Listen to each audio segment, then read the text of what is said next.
tren pemulihan ekonomi Indonesia semakin menguat pasca pandemi. APBN menjadi bantalan pertama menghadapi guncangan ekonomi akibat pandemi di 2020. Di saat hampir seluruh sektor ekonomi lumpuh karena pandemi, belanja pemerintah menjadi instrumen utama untuk menyelamatkan perekonomian nasional.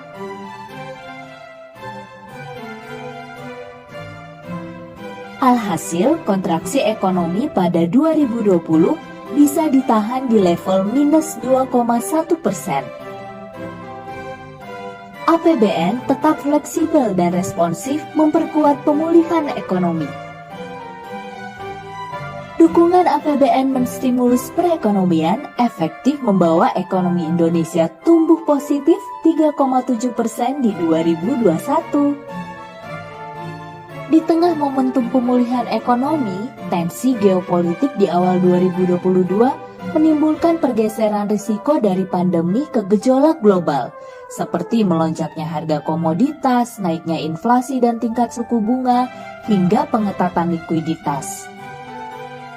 Menghadapi tantangan ketidakpastian global, APBN kembali menjadi peredam guncangan untuk melindungi daya beli masyarakat.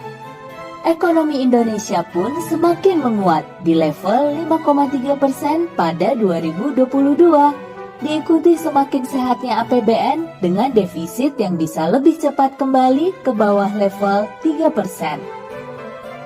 Dan hingga triwulan 1 2023, ekonomi Indonesia tercatat tumbuh di atas 5% selama 6 triwulan beruntun. APBN dorong peningkatan pertumbuhan ekonomi Indonesia.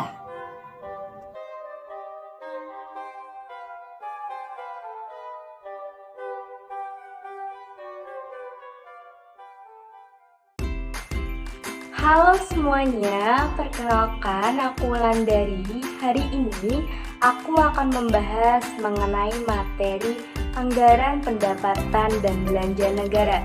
Nah, untuk lebih lengkap dan jelasnya, yuk simak videonya.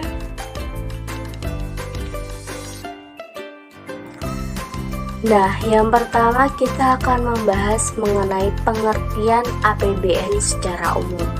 APBN adalah suatu daftar yang memuat rincian pendapatan dan pengeluaran negara untuk waktu tertentu, biasanya 1 tahun. Jadi, APBN ini adalah rincian pendapatan dan pengeluaran negara dalam kurun waktu 1 tahun.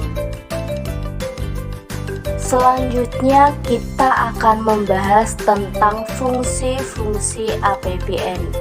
Ada 6 fungsi dalam APBN.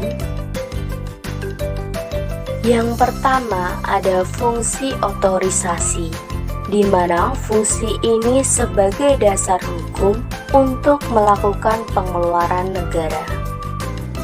Yang kedua, ada fungsi alokasi, yaitu sebagai pengalokasian dana untuk membiayai kebutuhan pembangunan infrastruktur publik dan layanan dasar masyarakat.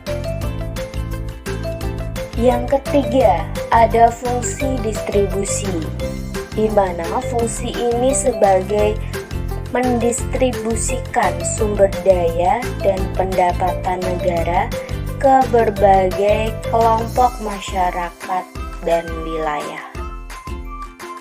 Yang keempat, ada fungsi perencanaan, yang berfungsi untuk merencanakan kegiatan ekonomi negara dalam 1 tahun anggaran. Yang kelima, ada fungsi stabilisasi, yaitu menjaga stabilitas ekonomi agar tidak terjadi fluktuasi besar yang mengganggu kegiatan ekonomi.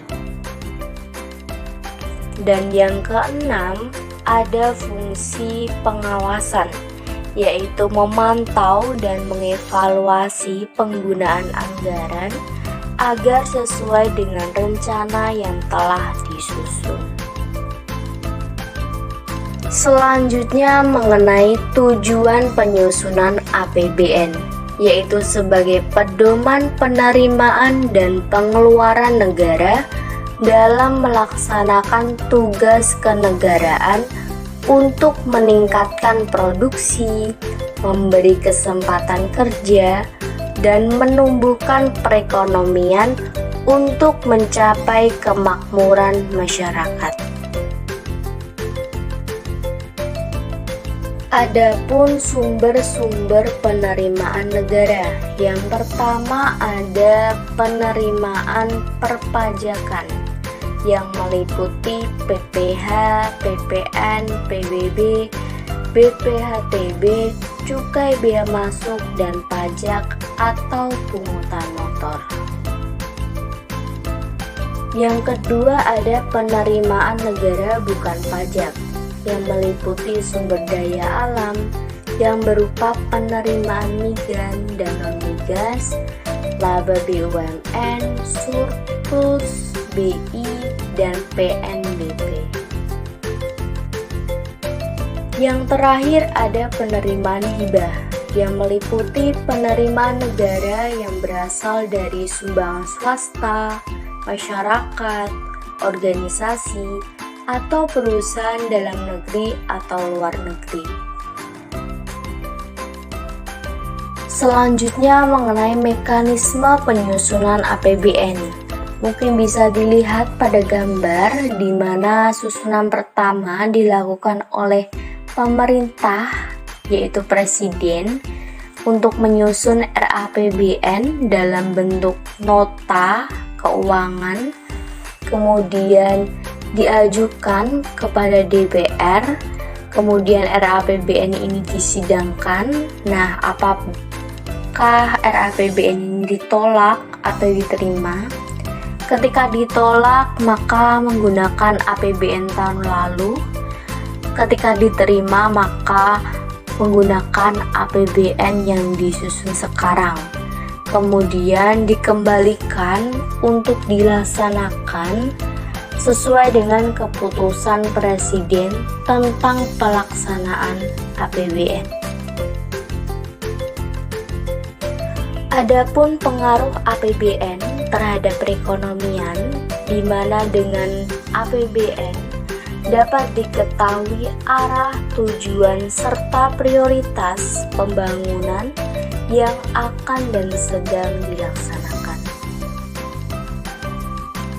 Selanjutnya adalah implementasi dari anggaran pendapatan dan belanja negara. Di gambar yang pertama ini adalah sekolah yang tidak layak pakai dalam hal pendidikan, terutama di daerah-daerah 3T. Nah, dalam hal ini pembangunan dapat dilakukan menggunakan anggaran yang ada pada APBN. Selanjutnya yaitu di gambar yang kedua, gambar mengenai jembatan roboh yang menghubungkan antar wilayah atau antar desa ini dapat juga dilakukan pembangunan menggunakan APBN. Bali Nusra dikenal dengan wisata alamnya yang eksotis. Terdiri atas 3 provinsi, yaitu Bali, Nusa Tenggara Barat, dan Nusa Tenggara Timur. Dikenal sebagai gerbang pariwisata Indonesia di mata dunia, APBN kita turut hadir mengoptimalkan potensi ekonomi pariwisata untuk pembangunan masyarakat Bali Nusra. Hal tersebut tercermin dalam data APBN kita regional Bali Nusra per 24 Desember 2023. Jumlah realisasi pendapatan di Bali Nusra mencapai Rp28,73 triliun dan realisasi belanja sebesar Rp80,43 triliun yang mengakibatkan defisit sebesar Rp51,69 triliun. APBN juga hadir di Bali Nusra melalui berbagai proyek strategis nasional. Salah satunya melalui pembangunan jalan, jembatan, pelabuhan, dan bendungan di seluruh wilayah Bali Nusra. Menurut data dari Badan Pusat Statistik, sampai dengan triwulan 3 tahun 2023, pertumbuhan ekonomi Bali sebesar 5,35%, Nusa Tenggara Barat sebesar 1,58%, dan Nusa Tenggara Timur sebesar 2,08%. Secara keseluruhan, Bali dan Nusa Tenggara memberikan kontribusi terhadap perekonomian Indonesia sebesar 2,77% dengan pertumbuhan 3,01% secara year on year. Yang menjadi isu regional Bali Nusra adalah adanya ketimbangan pertumbuhan ekonomi antar provinsi. Salah satu rekomendasi untuk mengatasi masalah ini yang diajukan RCI Regional Bali Nusra dalam laporan Alko Interregional Bali Nusra Triwulan 1 tahun 2023 adalah dengan mengoptimalkan pengelolaan sampah sehingga bisa menjadi salah satu sumber pendapatan daerah. Penguatan peran Kemenq Regional Bali Nusra sebagai Regional Chief Economist diwujudkan dengan berbagai kegiatan yang melibatkan seluruh jajaran Kementerian Keuangan di Regional Bali dan Nusra, serta dengan para stakeholders dalam rangka pembahasan isu-isu regional. Misalnya pada rapat Deputis dan Komite Alko, press release bulanan, berbagai pertemuan dengan para Pemda dan pihak terkait lainnya, maupun terjun langsung ke lapangan untuk ikut langsung berpartisipasi, misalnya dalam kegiatan showcase dan seminar UMKM yang memberikan edukasi, serta wadah bagi pelaku UMKM binaan Kemenq Bali Nusra untuk mempromosikan produknya.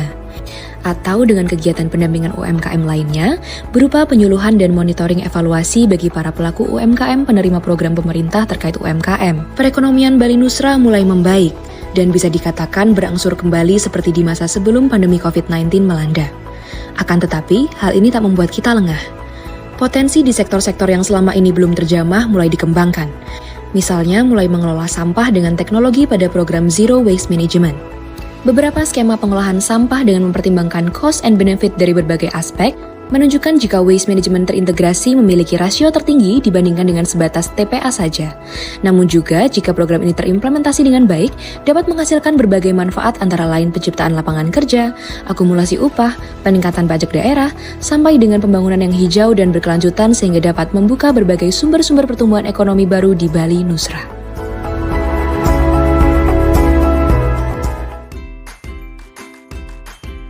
Terima kasih yang sudah menonton, semoga bermanfaat untuk kita semua dan see you!